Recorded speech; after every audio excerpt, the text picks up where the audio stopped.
You came into this family with nothing, Hadley. Take your discount rack clothes and get out of my husband's hotel. Myrna Ashby, 62-year-old mother of Reed Ashby, pulled the first garment from the open travel bag and threw it across the Pinnacle suite. The fabric struck Hadley across the shoulder and fell to the polished marble floor. Hadley Croft Ashby, 33-year-old wife of Reed, stood near the floor-to-ceiling windows as her belongings were scattered around her. Outside, Chicago glittered 40 stories below in the late afternoon light. Granville Ashby, 67-year-old founder and public chairman of Ashby Grand Hotels, lifted a folded cashmere sweater from the bag and dropped it deliberately over the open balcony railing. The wind caught it briefly before it disappeared into the air below. Reed Ashby, 40-year-old chief executive of Ashby Grand's parent company and Hadley's husband of 6 years, stood near the suite entrance with his arms folded. Beside him stood Blythe Dunn, 35-year-old director of luxury brand partnerships at Ashby Grand, her hand resting on the back of the armchair she had already chosen as her own. Hadley touched the place on her shoulder where the blouse had struck her. "Reed," she said quietly, "are you really going to stand there and let them do this?" He looked somewhere past her left ear. "Don't turn this into something bigger than it is." Granville's attorney, Alderton Fitch, 54, placed a document folder on the suite's dining table. Reed picked up the pen before Hadley could cross the room. He signed the separation agreement and the proposed settlement in 2 clean strokes while Blythe watched without looking away. Hadley did not shout. She did not cry in front of them. The Ashby family believed the quiet woman in the simple navy dress was exactly what she appeared to be. Someone who had married above herself and now had nowhere powerful to land. But Reed did not know that Hadley was the only heir of the late hospitality billionaire Raymond Croft. He did not know she was the chief executive of Meridian Hospitality Holdings, or that she controlled it as the sole beneficiary of the Croft Legacy Trust. And he did not know that Meridian owned 74% of Ashby Grand Hotels, the company Granville still called his life's work. 14 months earlier, Hadley had quietly rescued Ashby Grand from collapse. Her capital covered the refinancing of 3 flagship properties, settled overdue contractor invoices, and protected the jobs of nearly 2,000 employees across 11 hotels.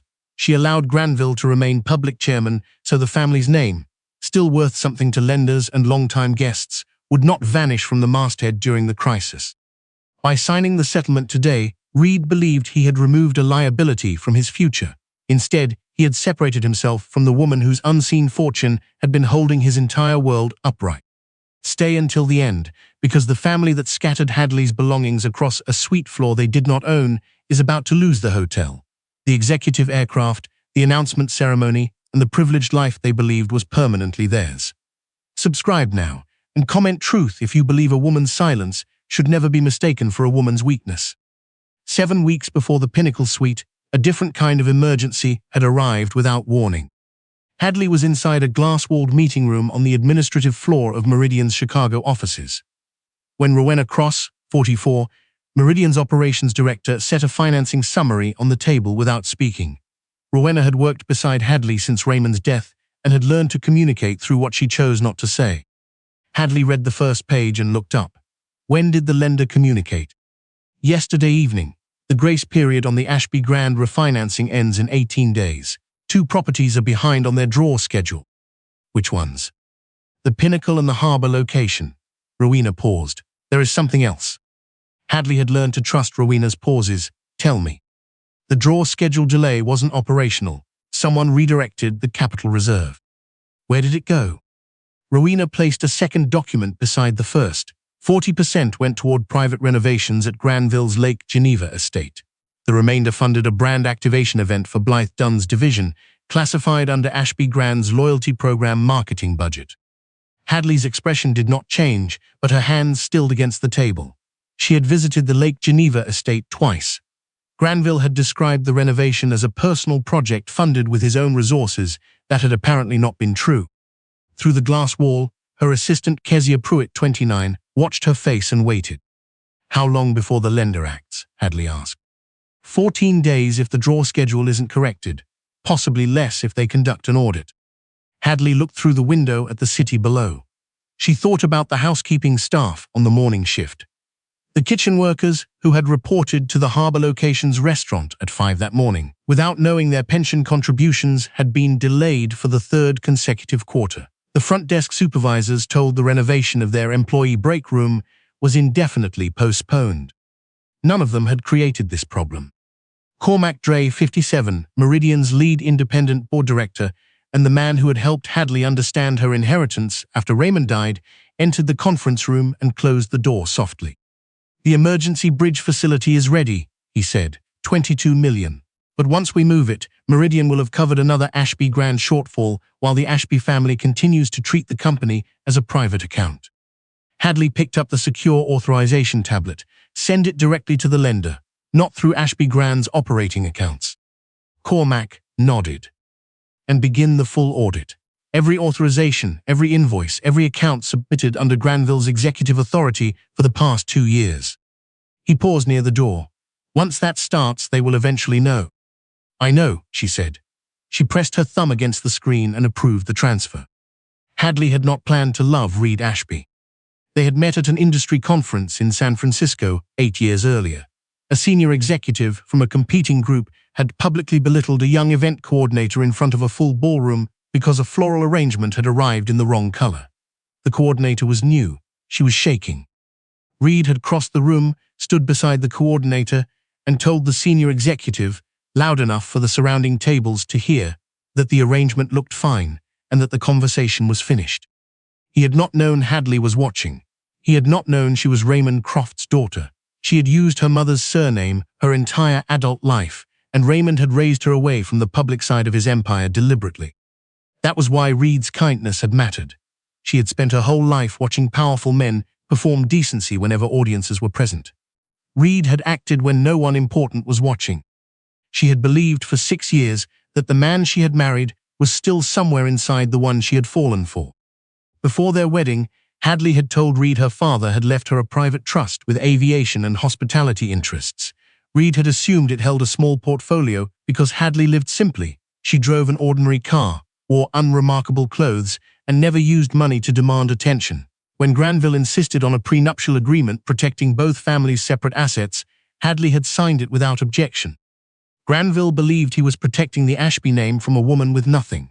He had unknowingly protected the Croft Legacy Trust from his own son.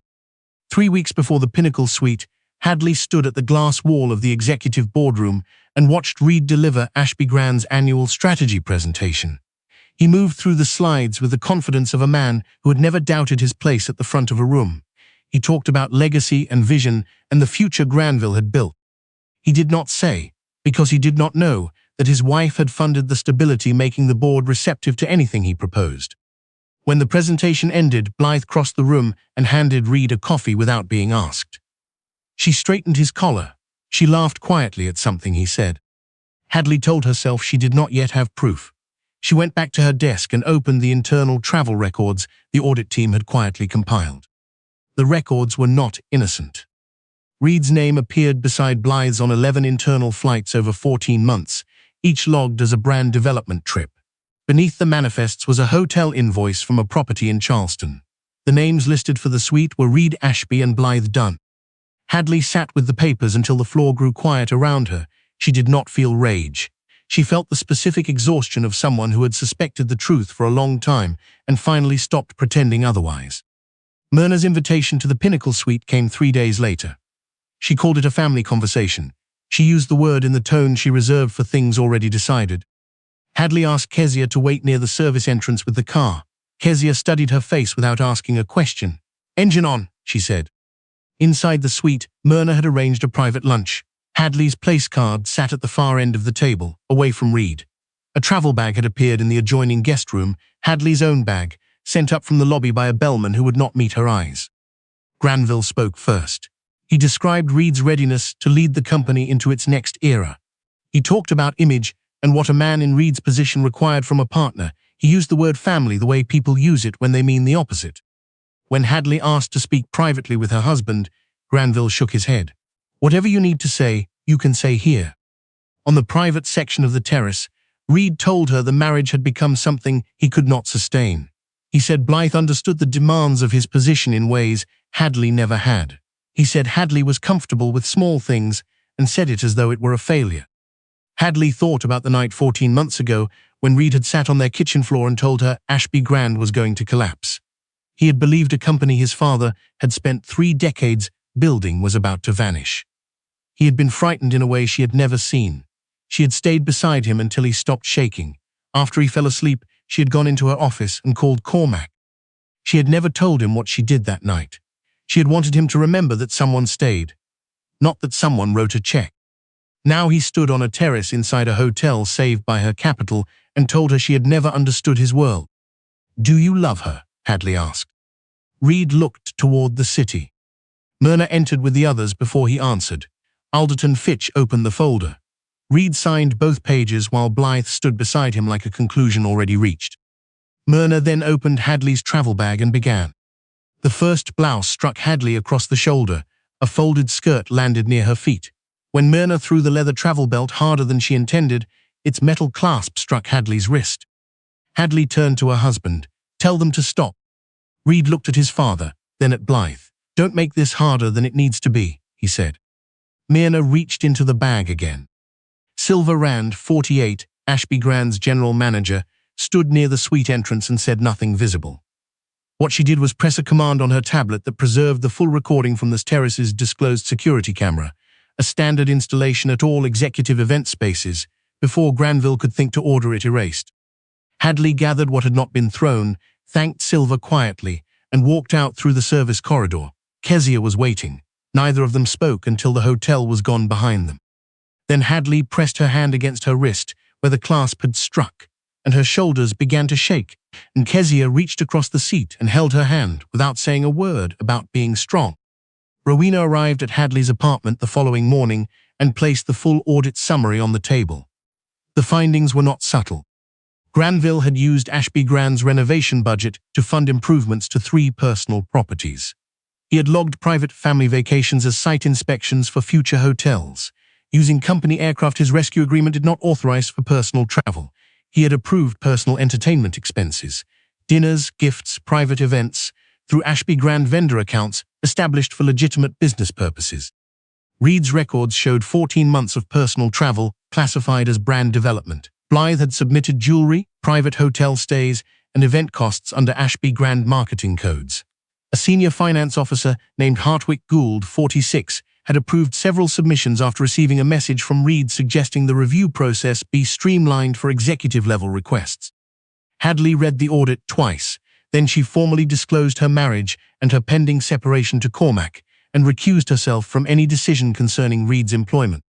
"Let the evidence decide," she said. "Not my marriage." The morning Granville's public chairmanship was scheduled to end. A ceremony had been arranged. Photographers were hired. Properties across the city were set to illuminate their facades simultaneously. Blythe had selected her outfit 3 days in advance. The independent board voted the night before. Granville's access was suspended at midnight. Reed's executive authority was frozen pending final review. Blythe and Hartwick received termination notices. The company aircraft was removed from Granville's itinerary.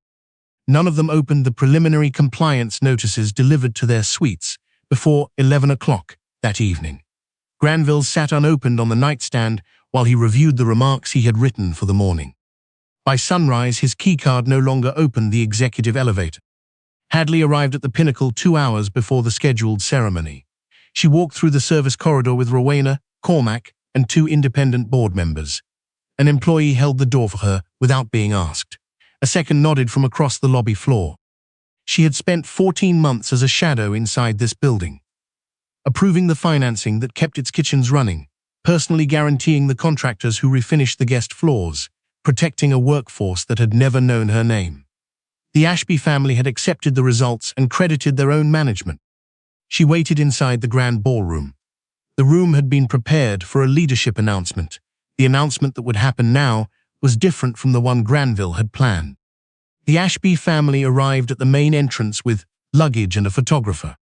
Granville's keycard flashed red at the executive entrance. Reed tried his same result. Myrna asked the doorman to open the door manually. The doorman looked at Silver, who was standing 12 feet away. Silver shook her head once. Granville's voice rose. "Do you know who I am?" The doorman had been briefed. He did not answer. Cormac stepped out of the side corridor with Meridian's outside counsel, Greta Buell, 49, and 2 members of the independent board. "Mr. Ashby," Cormac said, "your protected chairmanship ended at midnight, Compliance notices were delivered to your suite last night. I founded this hotel. You signed the rescue agreement that transferred majority control to Meridian Hospitality Holdings. The transition takes effect this morning. Meridian is an investment group.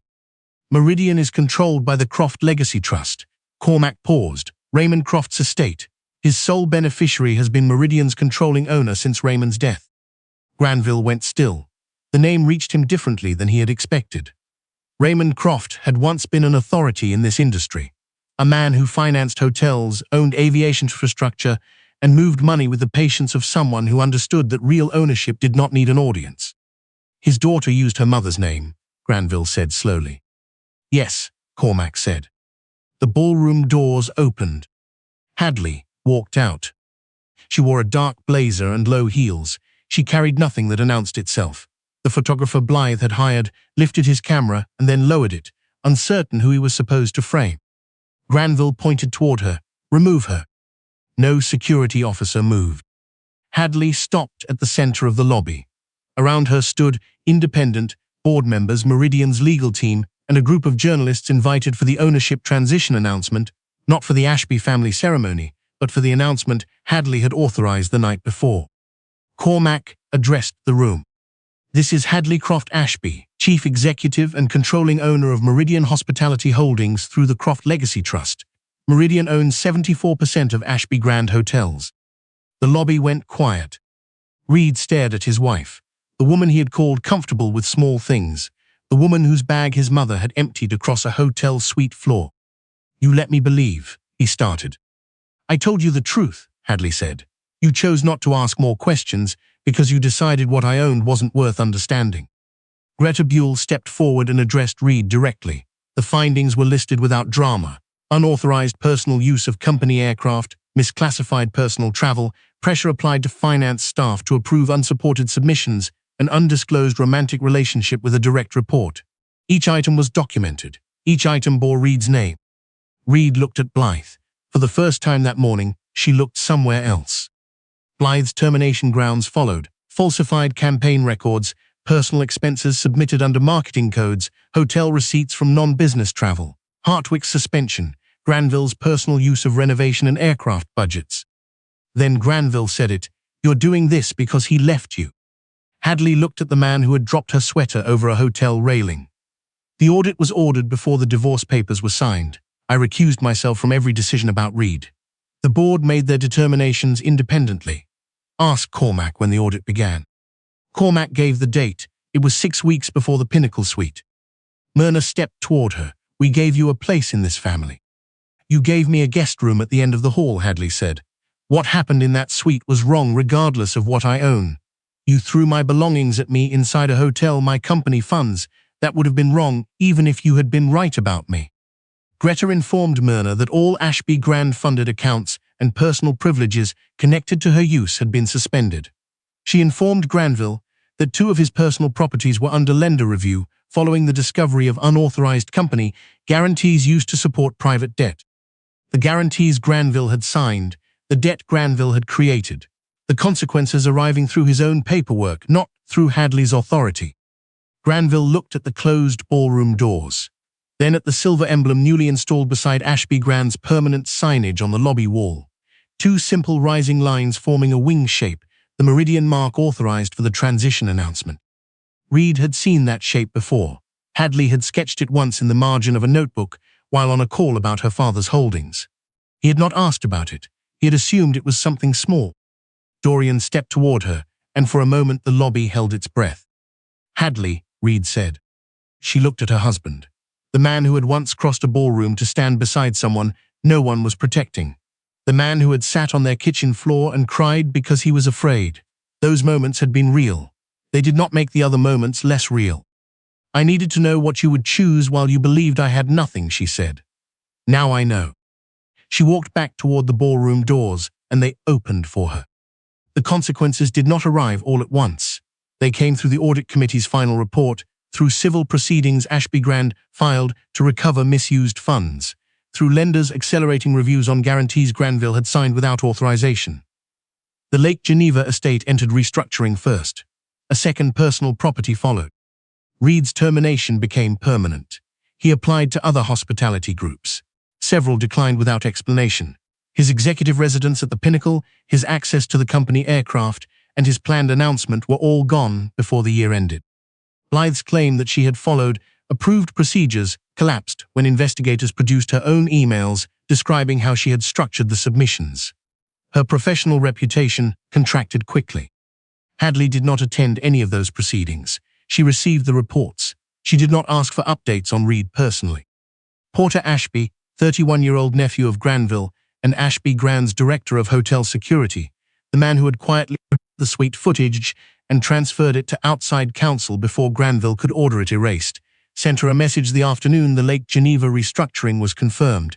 It said only, "What you did for the people in this company mattered before anyone knew your name. I hope you know that." She saved the message. Hadley did not appoint herself Ashby Grand's chief executive. She brought in Ruth Ann Bale, 52, who had spent 2 decades running mid-market hospitality groups and understood that a hotel's real value lived in its employees more than its facades. Cormac became independent chair. Together, they installed clean expense policies, protected reporting channels, and restored the pension contributions that had been quietly delayed across 4 properties during the Ashby family's final year of unchecked control. She also funded a hospitality management fellowship in Raymond Croft's name, open to employees already working within the industry who wanted to move into leadership roles.